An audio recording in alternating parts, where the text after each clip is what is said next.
เรียบซัวให้กันโดยจีสุดในแต่งออกเนี่ย welcome or welcome back อันจังไงน้องพงได้ปุ่ยยืนบนต่อตะเลยเมเรียน Adobe Illustrator เมเรียนที่ดับเบิล Air Conditioner Poster จำพวกไซส์របស់យើងវិញយើងមានដូចជា 600px គុណនឹង 600px 1727px គុណនឹង 661px ចំពោះ data របស់យើងវិញយើងមានដូចជាអញ្ចឹងទី1យើងមានរូប background ដែលយើងមានច្រើនជម្រើសនៅក្នុងការជ្រើសរើសហើយក៏ដូចជា logo នៅ brand មួយហើយក៏ដូចជា product របស់យើងផងដែរដែលនោះគឺជាម៉ាស៊ីនត្រជាក់ឬក៏ air conditioner អូខេអញ្ចឹងដើម្បីកុំឲ្យខាតពេលយូរពួកយើងចូលទៅដល់ការធ្វើទាំងអស់គ្នា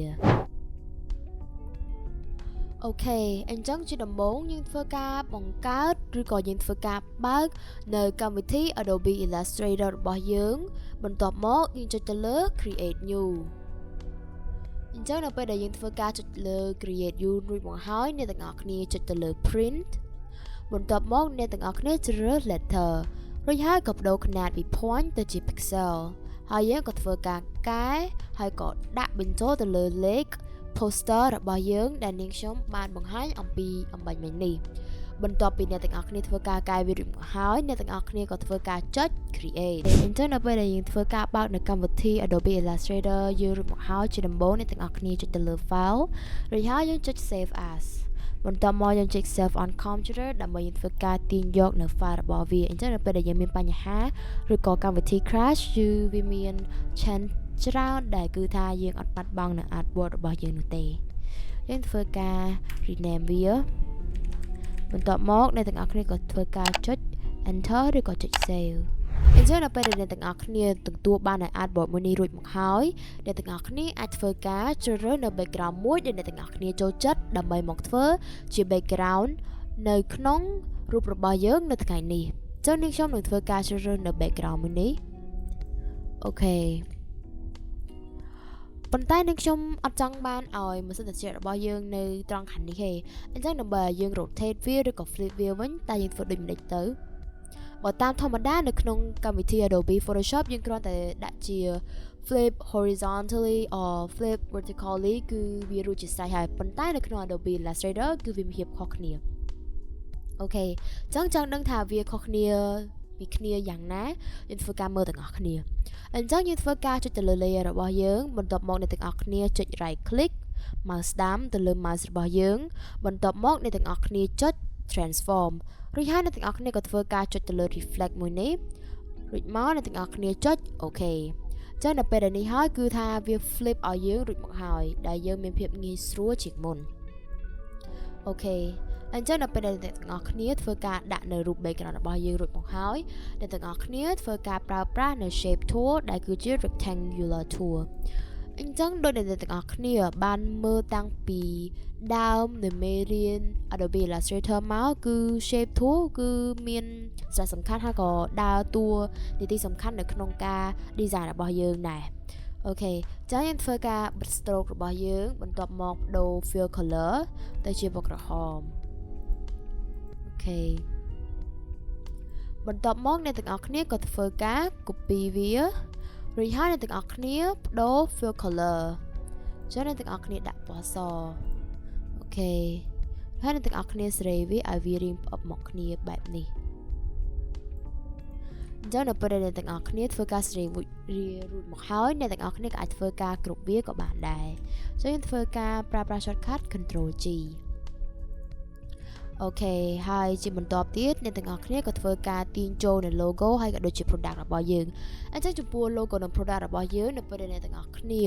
ធ្វើការយកវាទៅជា design អ្នកទាំងអស់គ្នាមើលហើយគឺថា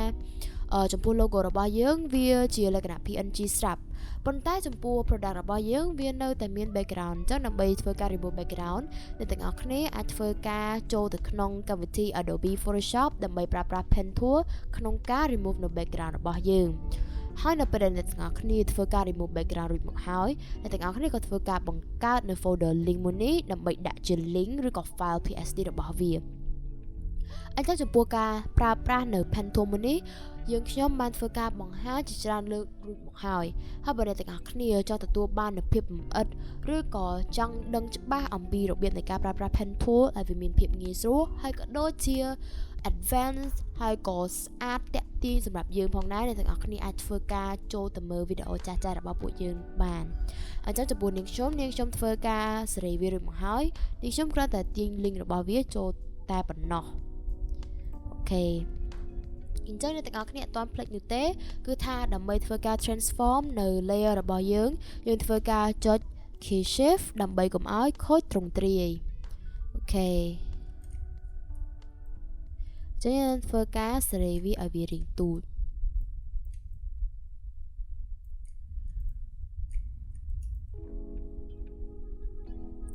អូខេអញ្ចឹងជាបន្តទៀតយើងក៏ធ្វើការដាក់នៅ product image របស់យើងចូល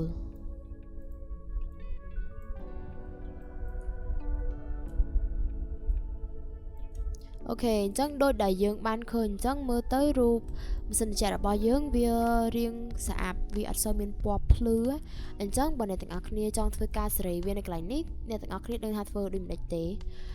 ដូចដែលយើងបានដឹងហើយដើម្បីធ្វើការកែ color យើងធ្វើការប្រើប្រាស់នៅ exposure ឬក៏ curve អីចឹងទៅប៉ុន្តែនៅក្នុង Adobe Illustrator តែយើងធ្វើដូចម្ដេចអូខេបើអ្នកទាំងអស់គ្នាមានចម្ងល់មួយនេះ don't worry we got your back អញ្ចឹងជាដំបូងយើងធ្វើការចូលទៅលើ link ឬក៏ជា file PSD របស់យើងហ្នឹងហើយក៏យើងធ្វើការចាំឲ្យវាបើកនៅកម្មវិធី Adobe Photoshop របស់យើងឲ្យ load ឡើងមកហើយការអនុវត្តបែបនេះគឺវាអត់មានភាពពិបាកឬក៏សាំញ៉ាំអ្វីនោះទេគឺវា easy បំផុតអ្នកទាំងអស់គ្នាអញ្ចឹងយើងធ្វើការរងចាំឲ្យវាបើកអូខេអញ្ចឹងនៅពេលដែលនេះគឺជាផ្ទាំងការងាររបស់ពួកយើងអញ្ចឹងដើម្បីឲ្យសេរី color យើងធ្វើការសេរីវាដូចធម្មតា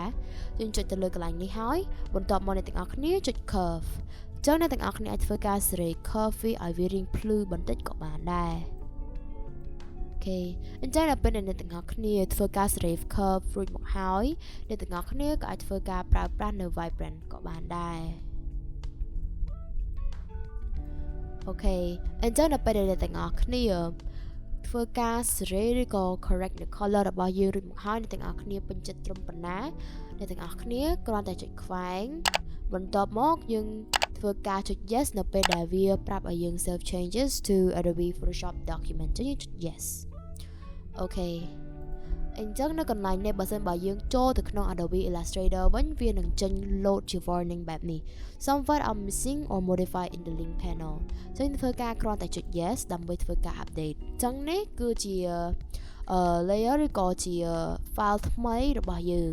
ចឹងអ្នកទាំងអស់គ្នាអាចធ្វើការសេរីវាតាមនឹងបានអូខេចឹងចំពោះរូប product យើងធ្វើដាក់វាកុំឲ្យធំពេកឬក៏កុំតូចពេកធ្វើមិនឲ្យពេលដែលយើងធ្វើការសម្លឹងមកវាដំបូងទៅគឺថាយើងឃើញច្បាស់ផ្លែតតែម្ដងប៉ុន្តែក៏មិនមែនមានន័យថាដាក់ឲ្យវាធំពេកនោះផងដែរអូខេអញ្ចឹងនៅពេលដែលអ្នកទាំងអស់គ្នាធ្វើការសេរីវារួច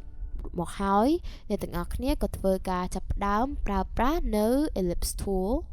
រួចហើយអ្នកទាំងអស់គ្នាចុច key shift ដើម្បីកុំឲ្យខូចទ្រង់ទ្រាយហើយមើលទៅវាមានភាពត្រង់ឬក៏មូលស្មើល្អអញ្ចឹងយើងធ្វើការបិទនៅ fill color បន្ទាប់មកអ្នកទាំងអស់គ្នាធ្វើការបើក stroke ជាធ្វើការដំឡើង stroke អូខេអញ្ចឹងបន្ទាប់មកទៀតអ្នកទាំងអស់គ្នាធ្វើការប្រើប្រាស់ text tool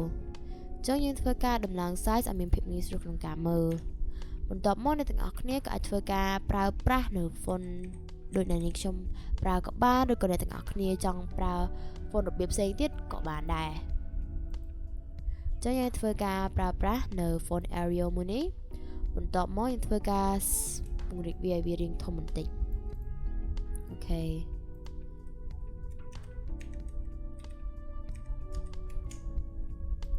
អញ្ចឹងចំពោះ text មួយនេះក៏យើងធ្វើការប្រើប្រាស់ font Arial នេះមកដែររួចហើយអ្នកទាំងអស់គ្នាធ្វើការ rotate វាបែបនេះវាមាន90 degree ត្រង់ស្មើល្អចឹងធ្វើការ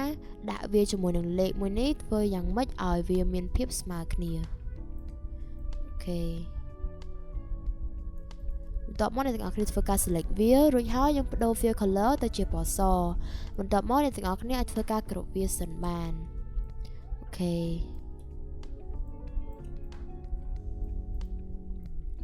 ចឹងយើងអាច select វាបែបនេះបន្ទាប់មកយើងអាចធ្វើការ align វាបាន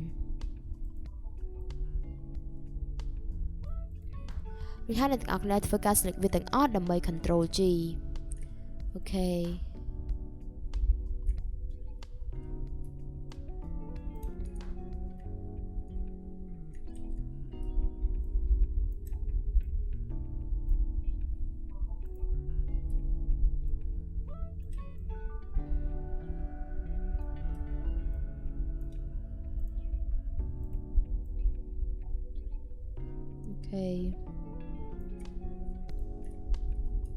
អញ្ចឹងបន្តមកទៀតយើងធ្វើការប្រើប្រាស់ text tool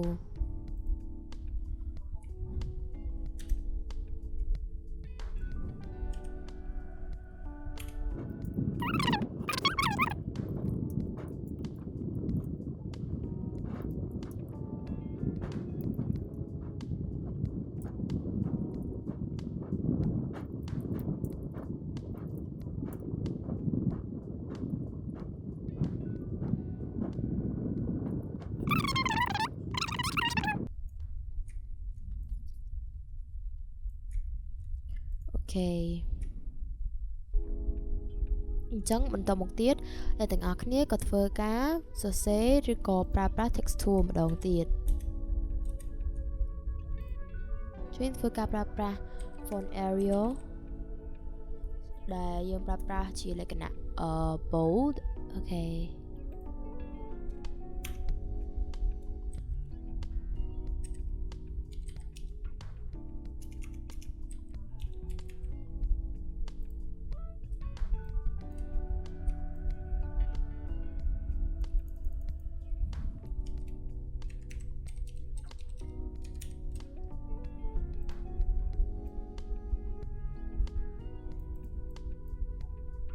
គេជួយអាចធ្វើការបដូរនៅ fill color របស់យើងបាន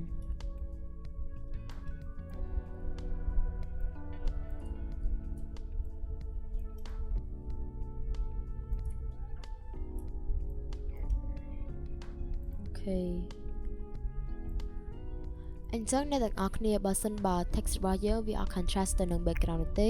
យើងក៏អាចធ្វើការទាញ background របស់យើងមកបែបនេះធ្វើម៉េចឲ្យវា contrast នឹងគ្នាបានដែរអញ្ចឹងនៅពេលដែលយើងធ្វើការទាញ background រួចមកហើយអ្នកទាំងអស់គ្នាក៏អាចធ្វើការគ្រប់អក្សររបស់យើងសិនក៏បានដែរអូខេ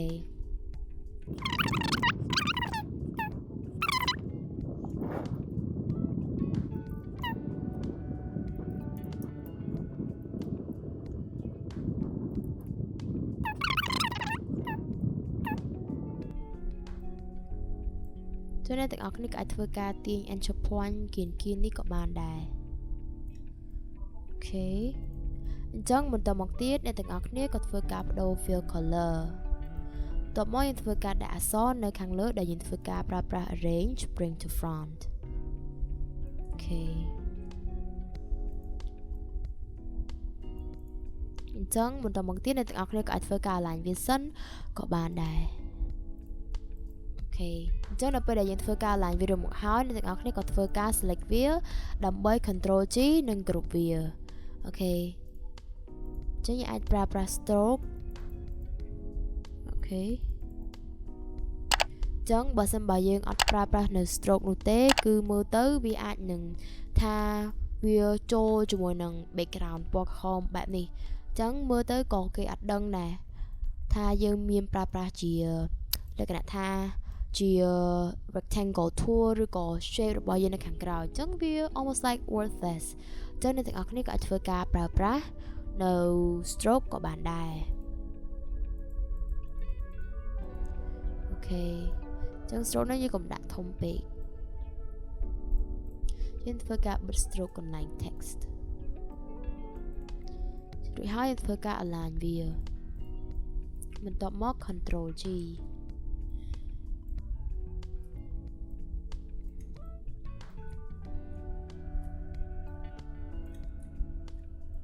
អូខេ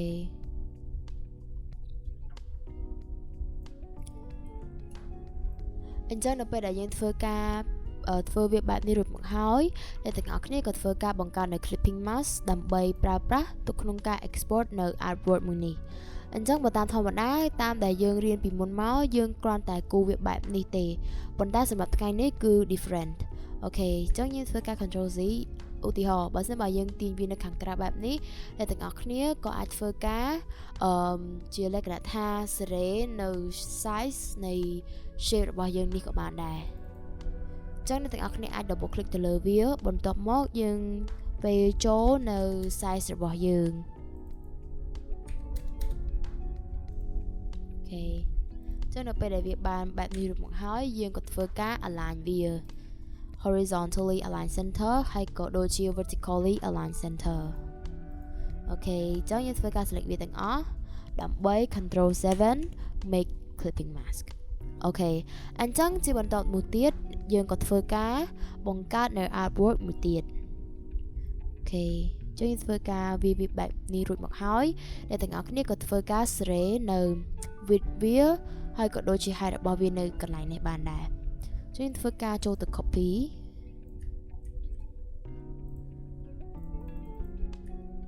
អូខេ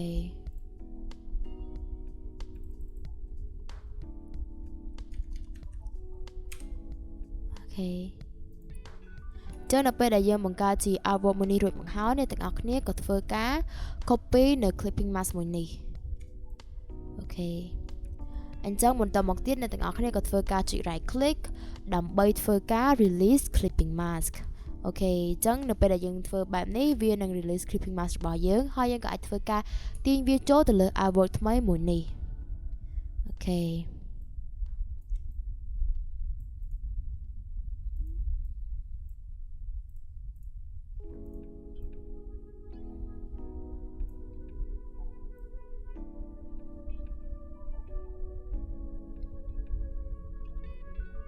អូខេចុយអាចធ្វើការសេរីវាតាមដែលយើង imagine បាន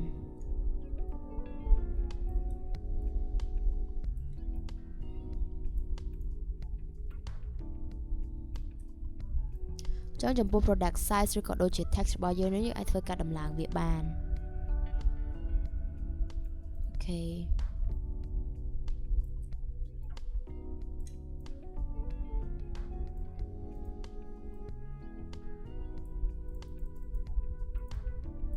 អូខេចឹងយើងធ្វើការសេរីវាទាញវាចេញមកខាងលើស្របគ្នាបែបនេះ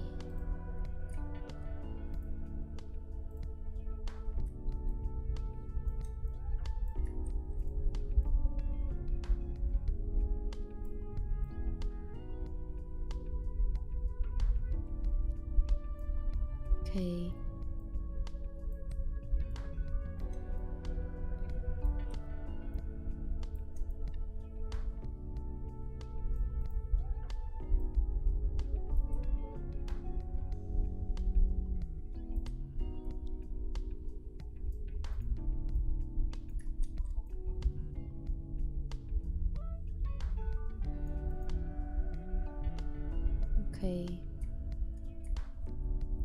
អញ្ចឹងនៅពេលដែលយើងធ្វើការសេរីឬក៏ទាញយកនៅ artwork របស់យើងបែបនេះរួចមកហើយយើងក៏ធ្វើការប្រើប្រាស់ shape ដើម្បីធ្វើការ create clipping mask អញ្ចឹងចំពោះកន្លែងនេះយើងធ្វើការសេរីវាដោយដែលយើងបានធ្វើអំបញ្ញមិញហ្នឹងអូខេ